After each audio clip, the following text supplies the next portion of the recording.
इसका तरीका क्या होगा, इसको समझें उससे पहले मैं आपको ये बताना चाहूँगा कि विकसित और विकासशील देशों में अंतर क्या होता है, क्योंकि अल्टीमेटली जब तक हमको ये नहीं पता होगा कि हम बनना क्या चाहते हैं, मैं अक्सर आपसे भी ये कहता हूँ कि यदि आप वाकई में कोई नौकरी करना चाहते हैं तो पहले नौकरी करने से पहले ही उस नौकरी पर बैठे व्यक्ति से मिलिए, उसके कामकाज को देखिए, जहाँ पर उसने पढ़ाई की है उस जगह को देखिए, उसका श्रम जानिए।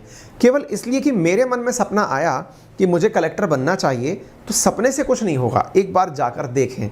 मैं उसी तर्ज पर आप जाएं, कलेक्टर से मिलें, कलेक्टर मना नहीं करता है, उनकी भी जन सुनवाई होती है, खुश होंगे आपसे मिल करके जब आप उनसे कहेंगे कि सर हम भी आपकी तरह कुछ करना चाहते हैं, है ना। वो भी पढ़े लिखे लोग होते हैं, बस समय होना चाहिए उनके पास, वो भी आपको समय देंगे, ठीक है। विकसित और विकासशील देशों में अंतर क्या है, तो चलिए पहले विकसित देश समझते हैं, कहते किसको हैं। देखिए ये तमगा कि भाई ये विकसित देश है, ये यूनाइटेड नेशंस के द्वारा कोई ट्रॉफी के रूप में नहीं दिया जाता है।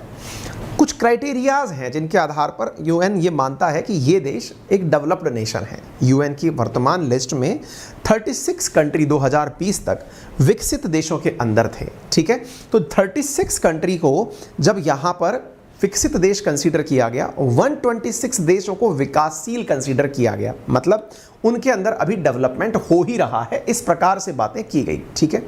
यूनाइटेड नेशंस 3 प्रकार से देशों को बांटता है। पहला विकसित देश, दूसरा जो कि ट्रांजिशन में है, ट्रांजिशन किसका, अर्थव्यवस्थाओं का, और तीसरा जो विकासशील है।